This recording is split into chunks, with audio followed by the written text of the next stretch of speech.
Magandang araw mga idol.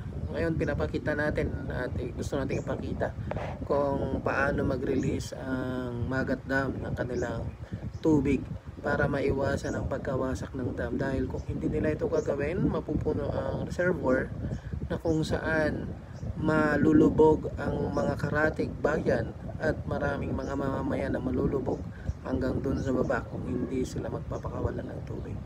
Ang pagpapakawalan nila ng tubig ay base din sa volume ng tubig na pumapasok sa kanilang dam, at unti-unti nila itong ginagawang pagpapakawala sa kaakibat ng kaukulang pagbibigay kaalaman na sila ay magpapakawala sa mga panahong ito. So ingat tayo sa mga ganitong mga pagkakataon, lalong lalo na yung mga kababayan nating nasa lalaying areas.